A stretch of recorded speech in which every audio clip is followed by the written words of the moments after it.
Y nos vamos ahora con Teresa Domínguez, que también yo creo que ella lo que va a hacer es un poco continuación de lo que ha dicho Mirta, ¿no? Que es nombrar para denunciar. Y es, bueno, denunciar que frente a quienes nos venden ese relato lleno de almíbar, de amor, de felicidad, ese romanticismo perpetuado, hay una realidad clasista, egoísta, que Teresa has querido denominar como subrogación social, ¿no? Pues sí, bueno, en primer lugar quería dar las gracias. Es un honor para mí participar en este webinar y sí, efectivamente, creo que ha sido una gran idea aprovechar este webinar para aportar miradas complementarias. Efectivamente, la gestación subrogada social es la traducción del término inglés social surrogacy y se refiere al uso de una mujer por parte de parejas o incluso mujeres solas quienes son físicamente capaces de concebir, pero deciden no hacerlo por razones no médicas. A menudo lo hacen para evitar interrupciones profesionales, problemas de imagen corporal, para evitar trauma, el dolor asociado en el embarazo. Sigue el mismo proceso legal y médico de la conocida como gestación subrogada, ¿no? Y esto implica, por un lado, una externalización de la desigualdad entre mujeres, compran tiempo, beneficios laborales y seguridad corporal.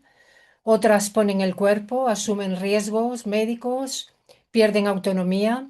Un ejemplo muy ilustrativo, por ejemplo, es cómo se normaliza culturalmente esa práctica y ha sido, por ejemplo, alguien conocido como, podemos poner el ejemplo de Meghan Trainor, ¿no? Una mujer que puede gestar y decide no hacerlo porque el embarazo tuvo un coste que no quiere volver a asumir, o el caso muy conocido de una feminista como Chimamanda Ngozi, que dijo que tenía mucho trabajo y mucho que escribir, ¿no? Y para, Teresa, permíteme que dejemos de llamar feminista a quienes no lo son, porque son las que luego nos meten sí, el caballo de Troya, ¿no? Digamos a las machistas como este caso, creo que es importante, porque luego también supone esto que la gente confunde el feminismo con todo y el feminismo solo es una cosa. Así que creo que ese ejercicio también lo tenemos que hacer siempre para que quede claro lo que es feminismo, de lo que no lo lo es. dijo una supuesta feminista, ¿no? Y para Eso. entender hasta qué punto se ha desviado el sentido original de la tecnología reproductiva, conviene recordar cómo surgió la fecundación in vitro, ¿no? Los primeros estudios de la FIV no nacen para satisfacer deseos, sino que nacieron para tratar precisamente una patología concreta, la infertilidad femenina asociada a la obstrucción ovárica, ¿no? Tubárica, ¿no? Y el origen médico de este problema, la obstrucción ovárica, se puede ver perfectamente reflejado en una película que quiero recomendar, que se puede ver en Netflix, que se llama Joy, que no sé si la habrán visto y que muestra el objetivo inicial, que es ayudar precisamente a mujeres que no podían gestar por razones clínicas. Y hoy, en cambio, esta tecnología se ha convertido en una infraestructura al servicio del mercado y del privilegio. Precisamente es una industria impulsada por grandes holdings, es una estructura brutal a nivel internacional cuyo mercado se sustenta en la explotación de las mujeres pobres concretamente. ¿Cómo se gesta y se aumenta el beneficio de esta industria insaciable que no quiere parar nunca? Es una pregunta clave porque además es un elemento clave en la expansión de la explotación reproductiva. Ha sido el papel de las grandes empresas, especialmente en los Estados Unidos. Muchas corporaciones financian la congelación de óvulos y los procesos de subrogación como parte de los beneficios laborales, presentándolo como políticas de igualdad, políticas de conciliación y retención de talento, especialmente además en mujeres entre 30 y 40 años, ¿no? En su época de más fertilidad. Sin embargo, el mensaje implícito es muy claro. No gestar es progreso. Gestar es un problema que tiene solución mediante la llamada externalización del proceso. Y de ahí que los trabajadores y las trabajadoras reciban importantes ayudas económicas para ello. En lugar de adaptar el trabajo a la vida, se adaptan los cuerpos de otras mujeres pobres al mercado laboral. La maternidad no desaparece, se traslada a otras mujeres, generalmente, como digo, más pobres, y esto encaja plenamente en lo que hoy se denomina la bioeconomía reproductiva, ¿no? Es un término que se estudia en universidades y que además acuña Ana de Miguel, ¿no? Un sistema que convierte los procesos vitales como la mercantilización de óvulos, la gestación, la leche materna, los bebés, como una oportunidad de negocio. Y en grandes corporaciones, además, voy a bajar un poco el volumen porque no sé si se me está acoplando. Como digo, que en grandes corporaciones, por ejemplo, las solicitudes para la mal llamada maternidad subrogada ahora representan más del 20% de todas las consultas que reciben sus propios empleados y empleadas, ¿no? Este crecimiento no responde a un aumento de la infertilidad médica, sino a la incorporación de nuevos segmentos de demanda, algo que el propio lenguaje empresarial reconoce cuando habla de nuevos clientes, demanda no cubierta o expansión internacional. Las cifras de Estados Unidos lo ilustran con mucha claridad. Entre 2014 y 2020 se realizaron más de 40.000 transferencias de embriones a mujeres que se prestaron a esta práctica. Y un dato especialmente significativo es el perfil de la demanda. Casi la mitad de los solicitantes internacionales son parejas, hombres o varones solos, y no estamos ante un problema de infertilidad médica, sino que hablamos de una imposibilidad biológica masculina que se resignifica como una pseudodiscriminación y se convierte en un factor clave para la expansión del mercado. Es tremendo, madre mía, es que yo Sí, según te estoy escuchando te vas diciendo que deshumanización total, ¿no? sí, sí, Y estamos hablando de un discurso horrible, tremendo, sí, sí. ¿cómo se construye ese discurso, Teresa? ¿En base a qué?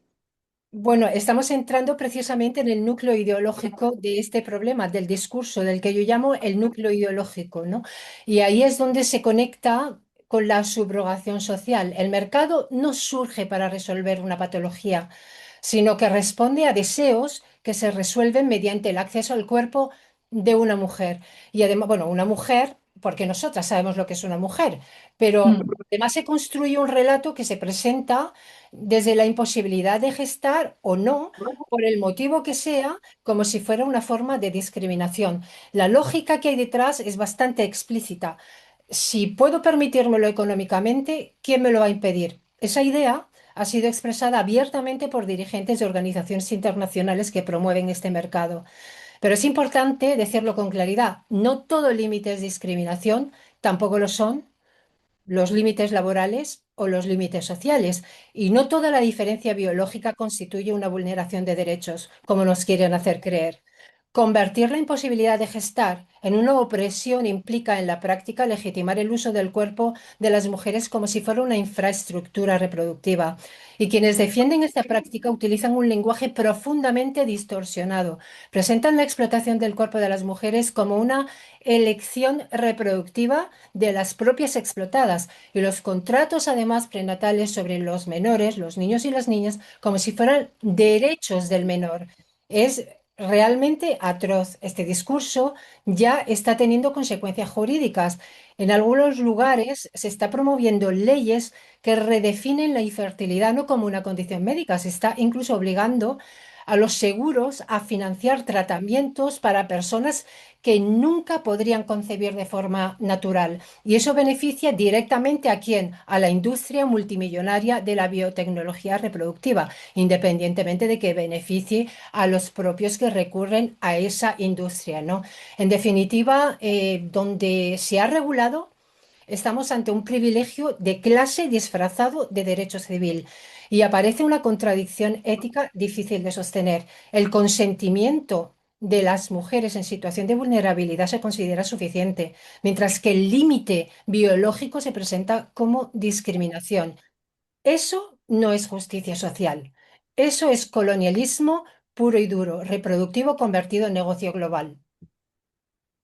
Brutal. Este final yo creo que es brutal porque desenmascara la realidad mercantilista frente a la humanización en la que tendríamos que vivir y sobre todo proteger los derechos, ya no solo de esas mujeres que viven en un precario, sino también de esas criaturas, ¿no? A las que se Claro. les quita el mayor de los derechos. ¿Cuál sería la conclusión final después de todo esto que has dicho, que ya es bastante brutal?